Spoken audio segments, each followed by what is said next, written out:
बात बहुत पहले की है। एक बार रमेश्वर काका अपने बेटे से मिलने लखनऊ गए हुए थे। वे शाम को लगभग 4 बजे लखनऊ से ट्रेन पकड़कर मकरेड़ा के लिए रवाना हुए। मकरेड़ा पहुंचने में रात के करीब 10 बज गए। मकरेड़ा पहुंचने के बाद उन्होंने सोचा कि शायद इस समय टिकरैया जाने के लिए कोई गाड़ी मिल जाइए। टिकरैया और मकरेड़ा के बीच मात्र 6-7 किमी की दूरी थी और इस रूट पर 1-2 पैसेंजर गाड़ियां दौड़ा करती थी। पर मकरेड़ा से टिकरैया होकर आगे जाने वाली रात वाली पैसेंजर निकल चुकी थी। अब रमेश्वर काका क्या करे? पहले तो उन्होंने वह रात स्टेशन पर ही गुजारने की सोची, पर फिर पता नहीं उन्हें क्या सूझा कि अपना झोला झंडा उठाया और रेल की पटरी पकड़कर मकरेड़ा से टिकरैया की ओर चल दिए। टिकरैया में स्टेशन से थोड़ी ही दूर पर उन्होंने एक झोंपड़ी डाल रखी थी और उसी में चाय पकौड़ी आदि बेचा करते थे। रमेश्वर काका निडर होकर तेजी से पटरी के किनारे किनारे आगे बढ़े जा रहे थे। उन्हें तो देर सवेर पैदल ही पटरियों से होकर इधर उधर आने जाने की आदत थी, लेकिन उस काली रात में भी वे तेजी से ऐसे बढ़े जा रहे थे जैसे दिन का प्रकाश हो। अभी रमेश्वर काका लगभग 1 किलोमीटर तक बढ़े होंगे, तभी उन्हें पटरी के बीच एक बकरी ममैती हुई नजर आई। उन्होंने पास जाकर देखा तो एक बकरी जिसके गले में पघा बंधा था और वह पघा पटरी के बीच में फंस गया था। पहले तो रमेश्वर काका के दिमाग में यह बात आई कि आखिर इतनी रात को यह बकरी यहाँ कैसे आ गई और अगर कोई लेकर आया तो इसे छोड़कर क्यों चला गया। खैर, रमेश्वर काका ने और अपने दिमाग पर जोर न डालते हुए उस बकरी के फंसे पघे को निकालने की कोशिश शुरू कर दी, पर पघा इस तरह से फंसा हुआ था कि निकलने का नाम ही नहीं ले रहा था। इसी दौरान उस लाइन से होकर एक मालगाड़ी धीरे गति से आगे बढ़ रही थी। रमेश्वर काका उस बकरी के पघे को निकालने में इतने मशगूल थे कि उन्हें आती हुई ना मालगाड़ी की सूत थी और ना ही उन्हें उसकी आवाज़ सुनाई दे रही थी।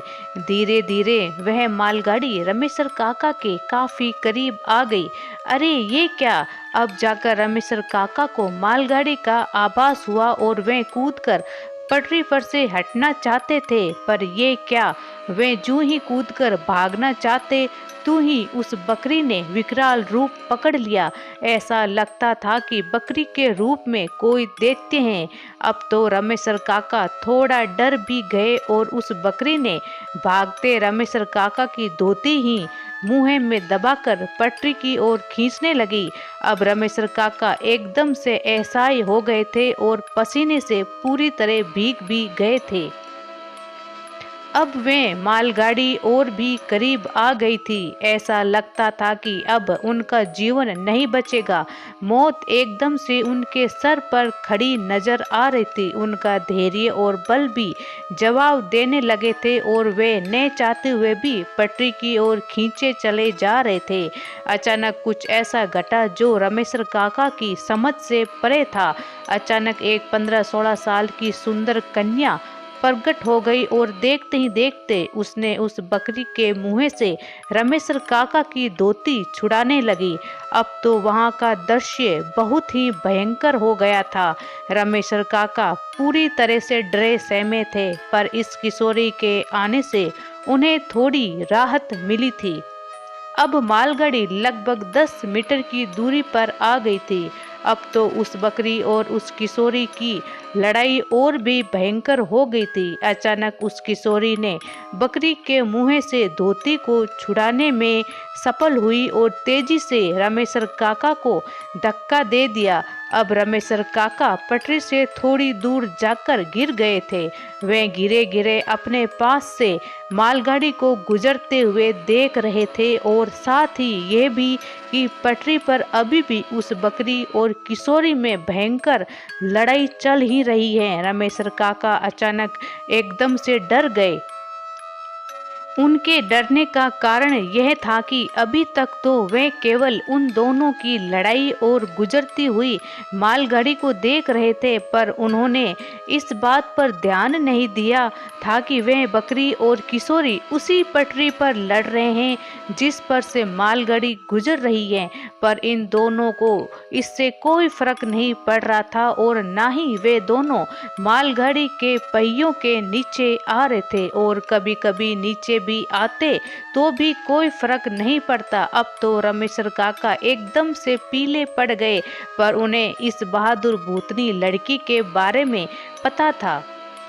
उन्होंने कई लोगों से इस बहादुर भूतनी के किस्से सुन चुके थे जो रेलवे लाइन के आसपास मुसीबत में पड़े लोगों, जानवरों आदि की जान बचाती रहती थी। अब मालगाड़ी गुजर चुकी थी, पर उन दोनों की लड़ाई अभी भी जारी थी। अचानक लड़की ने कसकर उस बकरी के पगहे को उसके गले में लपेटकर खींचना शुरू किया। ऐसा लगा कि अब उस बकरी का गला पूरी तरह से दब गया और वह एक भयंकर आवाज में मम्मियाई। लड़की को पता नहीं क्या सूझा कि उसने उसका पगहा छोड़ दिया। पगहा छोड़ते ही वह बकरी मम्मियाते हुए पता नहीं कहाँ गायब हो गई। अब वह लड़की धीरे धीरे रमेशर काका की ओर बढ़ने लगी। उन्हें डर भी लग रहा था, पर उन्हें ये भी पता था कि यह भूतनी उनका बुरा नहीं करेगी। भूतनी धीरे धीरे रमेशर काका के पास पहुंची। रमेशर काका अब उठकर बैठ गए थे। लड़की ने हाथ देकर रमेशर काका को उठाया और दूर पड़े उनके झोले को लाकर दे दी। अब रमेशर काका थोड़ा सहज हो गए थे। लड़की ने उन्हें अपने साथ साथ चलने के लिए कहा। अब रमेशर काका उस लड़की के साथ तेज कदमों से पटरियों पर बढ़े चले जा रहे थे। कुछ दूर चलने के बाद अचानक रमेशर काका उस लड़की का हाथ छोड़ते हुए थोड़ा हकलाकर बोले, बेटी तू कौन है और इतनी रात को इस सुनसान जगह पर क्यों घूम रही थी? लड़की पहले तो थोड़ा सिसकी, पर फिर संभल कर बोली, काका 5-7 साल पहले मैं अपने माता पिता के साथ इसी पटरी के किनारे एक मंडई में रहती थी। मेरे माता पिता छोटे मोटे काम करके गुजारा करते थे। मैं बकरियों को चराने का काम करती थी। अचानक एक दिन मेरे इसी बकरी जो मुझसे लड़ रही थी का पैर पटरी में फंस गया। तभी एक ट्रेन भी आ गई। मैंने उसे बचाने की बहुत कोशिश की और इस कोशिश में इस बकरी के साथ मैं भी भगवान को प्यारी हो गई। इतना कहने के बाद वह किशोरी फूट फूट कर रोने लगी।